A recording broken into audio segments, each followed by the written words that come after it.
I guess that's what happened when you force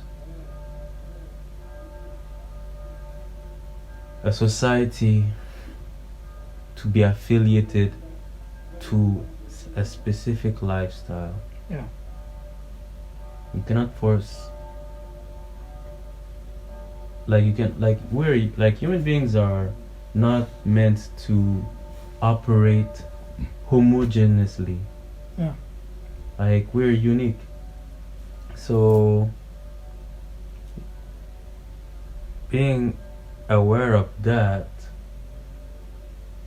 as a state, you cannot force everybody to, especially like in a short time lapse, to operate in a military, like, you know, execute like military, like in a certain way. You cannot force that, because first of all, we're people, like we're creature of habits. You know, you, like human beings can accept anything only through time. Yeah. Slowly. Even you don't need to declare that.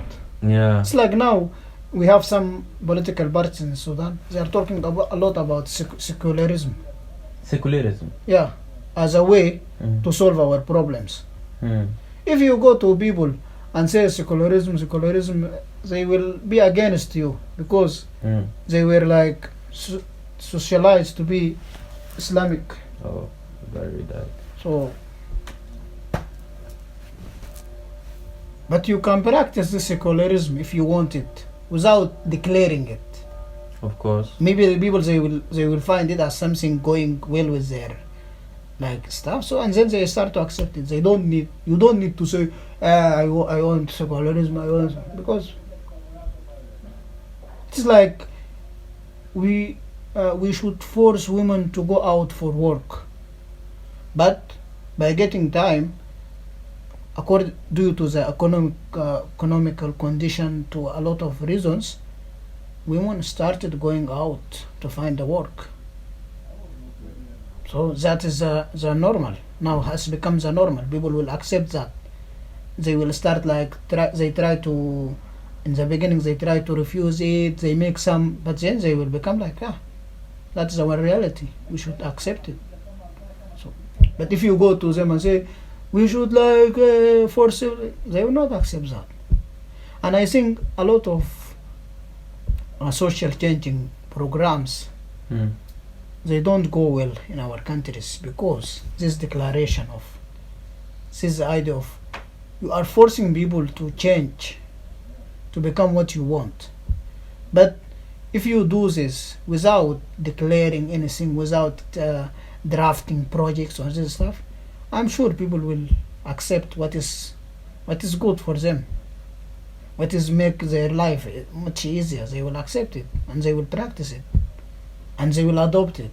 But if you go and say, it's like FGM, you know, a lot of research projects, like we want to like, even they use of beautiful words like not reduce, not like they say like we want to eradicate FGM practice in a specific community, and they start with this language. When you start with this language, people they will refuse you, because how come you want to change something and you start to say by that is something is wrong, this is like brutal, this is like you start by understanding how people they perceive it, and then by understanding how they perceive it, you can put some stuff that they can change their way of perceiving it.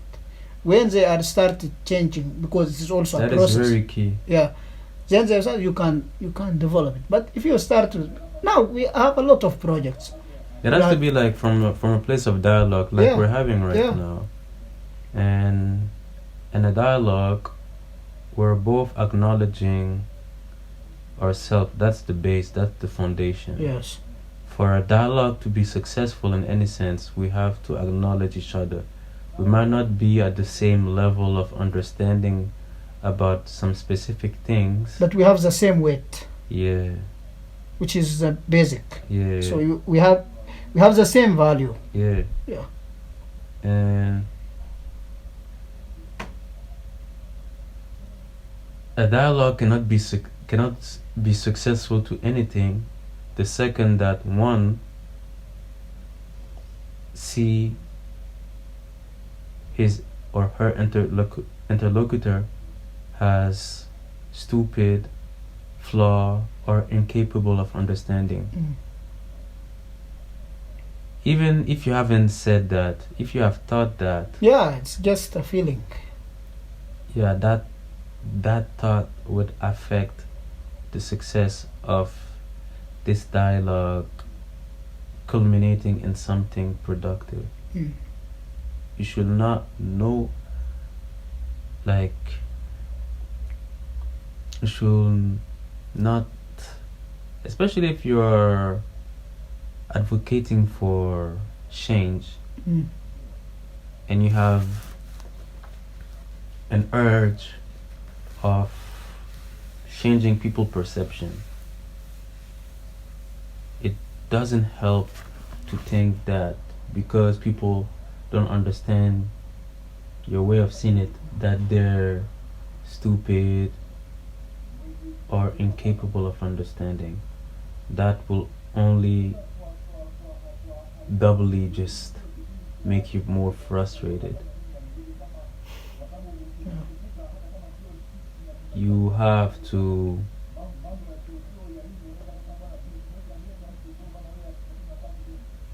have a dialogue. Dialogue, bro. Yeah. You cannot just force things on people. Yeah. You can force things on your child. Yeah, I remember when I was Sudan, I was working as a lecturer at university, and I was using public transportation. Mm. And when I am sitting with someone, and that person started to criticize your university and the university lecturers, Mm. I was like encouraging him, like, like, yeah, they are bad people. They do like they rape our kids. I was like, and then when we are about to end our conversations, what are you? Where are you working? Mhm. I'm working at university, a lecturer. Yeah, say what you want to say. It's not a problem, because what you are saying it has a lot of reality. So it's not like we are professors, we are lecturers at university, we don't do what you are saying, you are lying. No, it's real. You have a perception, you are right. People that are like that are people I appreciate the most. Yes, yes. Like the people that even if the narrative don't favor them, or not, like if they belong to a space where something dysfunctional is happening, they are still critical to say, yeah, I mean, Yes, yes. they're still critical enough to admit that it's not working. Like, these are the people that I admire the most, because in a lot of cases, some will just like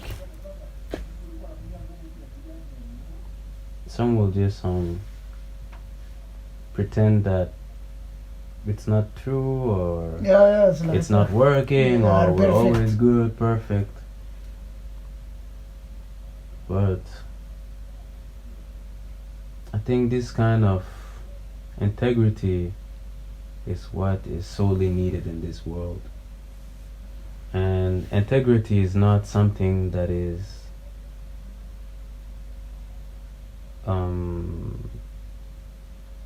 it's not something that is, how can I say, you don't have in order to be like to have integrity, you don't need to do some virtuous publicity. Mm. It's something that is a lifestyle. Yeah. Like it's something that's part of who you are. It's something that is integrated. Integrity is integrated Yeah. in your as part of your character, who you are, right? Behind even your profession, behind Yeah. like it's something that you are, you know. And I hope that the people who are growing up, the soon to become adults, grown ups, will take these this priceless characteristic of integrity. It doesn't radiate by virtue showing or by publicizing something and forcing upon. You don't need that. You just be. Yeah. Be. And by being, that's how you create that chain of reaction that will bring something very, very good, that will move a lot of things. Everything that we do creates things like a domino effect. This world is nothing but infinite domino effect, just colliding each other on each other. What we're doing will be listened by some people, maybe in the Himalayas, or maybe in Bali, or maybe in New Jersey, wherever, and that will also affect their train of thoughts, things like so. Yeah, so in anthropology we have this idea, they say imagination is more important than knowledge. So if you have social imagination, it's really something. For me, sociology and anthropology, it's all about social imagination. If you are capable of social imagination, you are truly great sociologist or anthropologist. Social imagination. Like this idea of you enter all different parts of the community and you reach a point that you can imagine the way they are perceiving world and thinking about different stuff. So you know the tool. So you can use the tool in order to understand different topics and different way of perceiving life. So when you do field work, for me, the basic thing that you will reach a point that can make you think like the person you are interviewing have the same interpretation of the world. If you reach this point, then you are truly understand that person. You can write something could really represent his way of thinking. But if you have this idea of looking at him or her as like respondents or like someone else, so like they are not someone else, they are you. Like you have to be them. Like for me this is a basic idea. Like you are representing them, you need specific skills to be capable of presenting them. Looking at them as respondents, or some people like lacking a lot. There are a lot of sociologists and anthropologists, they think like this, but what they are producing is not real. It has nothing to do with reality. What they are producing is their way of thinking about life, not the other way around. But now, also I like this idea of being a midwife.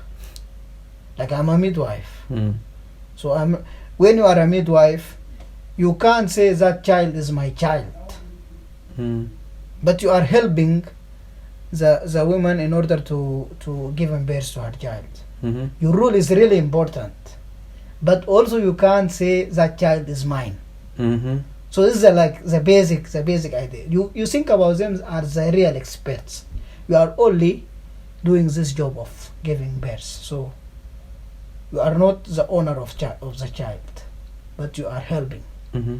So this is like something really can, if people they are believe themselves in this rule, the knowledge they are producing it will be more related to the real. You know, in academia people they avoid using public terminologies. Let's not look like scientific. You should use something from theoretical or like something this scientific jargons, and you have to follow like. No, you can use daily life real terminology. It's not a problem. But I don't like these days anthropologists and sociologists. So you know everything except reality. Ooh.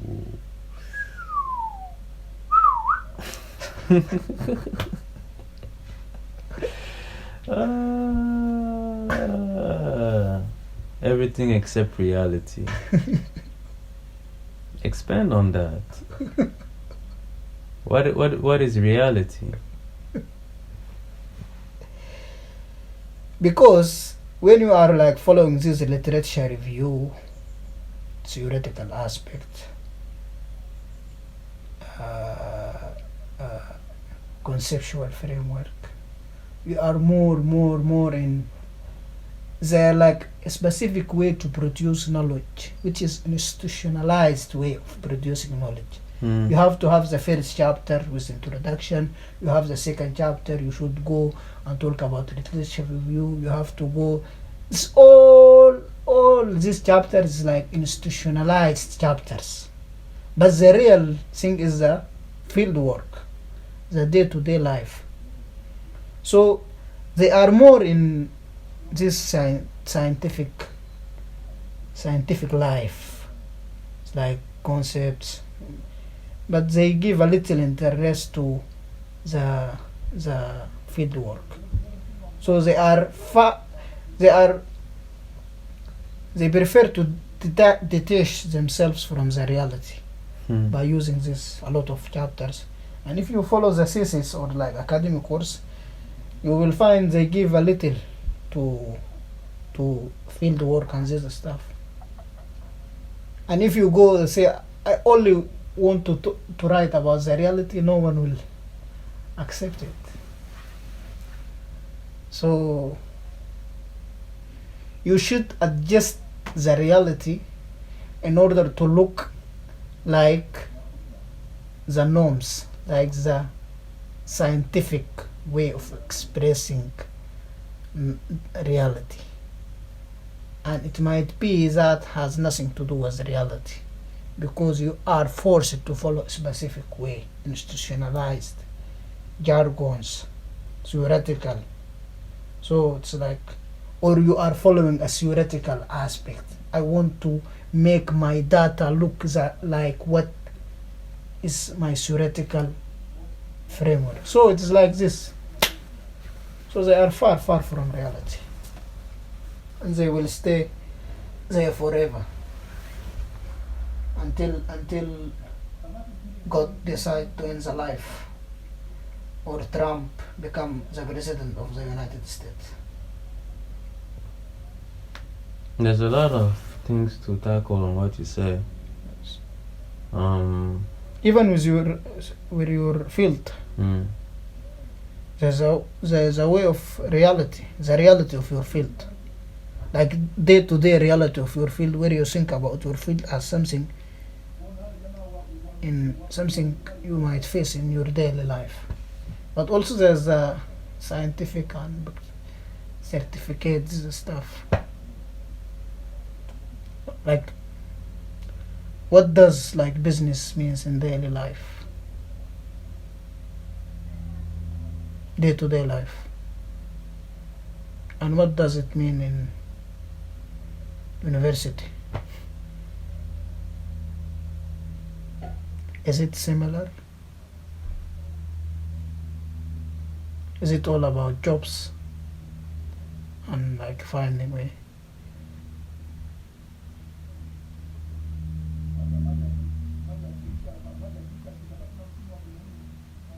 I think people, they are like reality.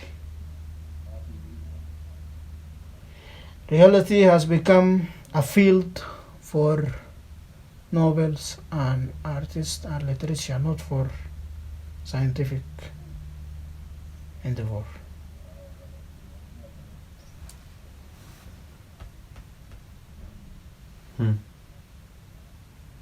Language.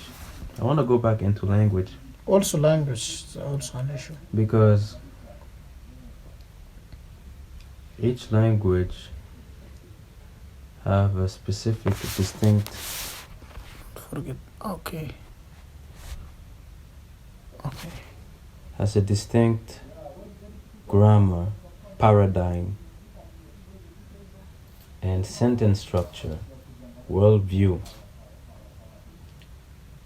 When you're translating from a language into another, you're betraying the original essence of the first language because you're conforming one idea into another. So you cannot be 100% Yeah. truthful to the original idea. Like in the France Fanon group where we were, like where I participated 2 days ago. We were talking about that, about choices of words, and Frantz Fanon was a writer from Martinique. He wrote popular book Peau Noire Masque Blanc in French. It's called Black Skin White Mask, and Les Damnés de la Terre, which is the wretched of the earth. Oh. And where basically that reading group was on the second one, the wretched of the earth. And you know, in the original language it's Les Damnés de la Terre, and if you have to translate it more accurately, it will be the damned of the earth, not the wretched of the earth. Yeah. So things like that, like I use this example to illustrate that in translation meaning also get lost, and you have to, I think it takes an aware mind to realize that all the time, that when you're even like translations is an approximation. Even like studies, it's a perception. Mm-hmm. And when you were talking about reality and about scientific scientists that are detached from reality in their studies, for me, I think, like in the African context, that's what I think. What strikes into my mind.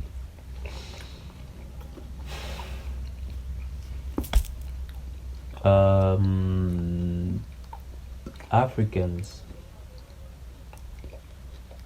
are using English. Yeah, I think Africans, they are detached twice. Yeah, They have double detachment, because first of all, they are detached from their genuine community. Secondly, they are detached also from the Western community, because they are trying to become like Western. We want to produce knowledge like Westerns. They are our guidance. They have a lot of things. Also, we try to practice that in our community. You look at your community. Imagine your community. You look at them as other, like as othering them. Like, you go to do field work in your community. You are interviewing your people. Maybe your father, your uncle. But then when you go to riot, say like research community, respondents, like like you don't talk about yourself. You don't consider yourself as a part of them. You look at them as others. Like you are othering them, and you are othering yourself. In fact, I see the with language attachment. also. Because I was discussing this with a friend of mine a few days ago, and he was telling me that he had a conversation with someone from Sudan, and their conversation was normal. They started talking about things in Sudan. When they started to talk about something scientific, he told me that the way of speaking of that guy has changed, and for him it was like strange. It's like he A started, switch. yeah, they like started using like scientific terminologies, like, and I told him, look, this guy, in order to become a scientific, he decided to become other, like to othering himself. Like, myself is not enough. My way of expressing is not enough. I have to adapt another personality. I have to use another jargons that prove that I transformed myself from myself to another person, a scientific, which and I like something ideal out of follows like a lot of stuff. So then the conversation has become something else, not spontaneous, not something a part of like conversations. Like it's like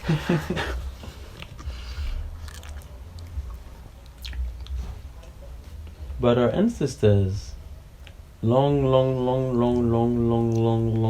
time ago, they were great scientists. without acknowledging that. And for me, science, right,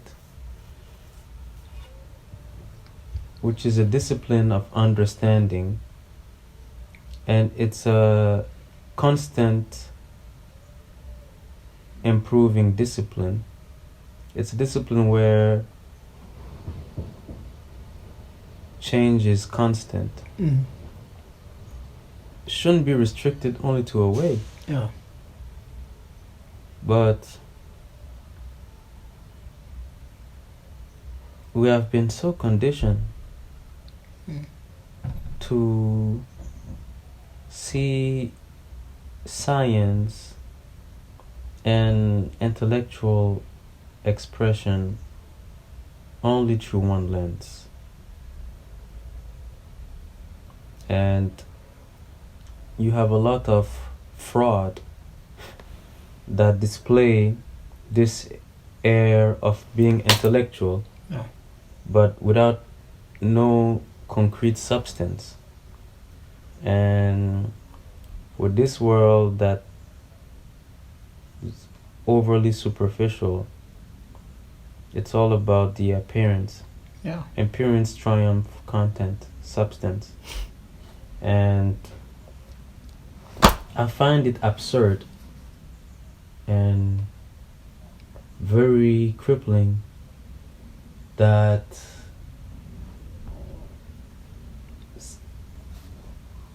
to capture reality you have to go through a lot of protocols. When you do that, you're not capturing reality, you're just capturing, you're not even capturing anything, you're just regurgitating a system, at least if it was a system that came from us as African, yeah, but it's a system that comes from Anglo-Saxon paradigm, a European paradigm. I mean, if it's them doing it for them, that's fine. But for me, the thing that upsets me is that we have the whole world subscribing to the paradigm of one, like just one group of people, and we're not questioning that. We're not re-examining that. We just keep going on that wave. And for me, it's really upsetting. Like for me, you have, like, especially as an African, you have to swim counter that wave. You have to really question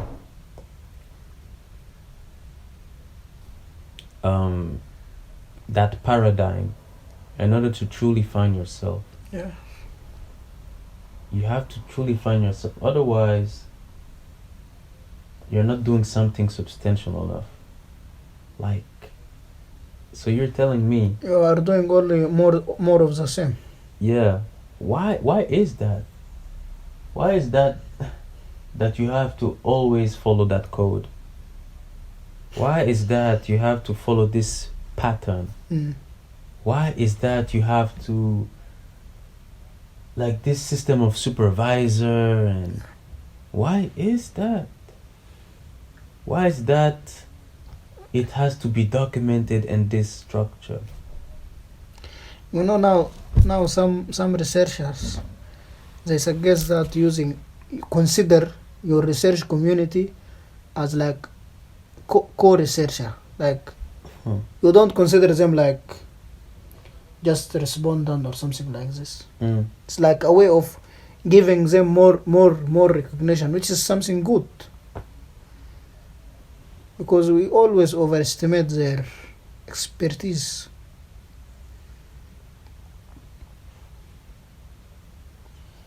But I think in order to change the system, you need to do a lot. But I think individual is like, even individualistically, you can do that. You can create your way of resisting the system, even at least with something small. If you don't change the whole like the process, you can make something new, something only small that might encourage other people to follow you, and maybe they will have more space to express more. But we should start that at least. Someone was arguing. I have been following a philosopher from Morocco, and he wrote like an article in Arabic talking about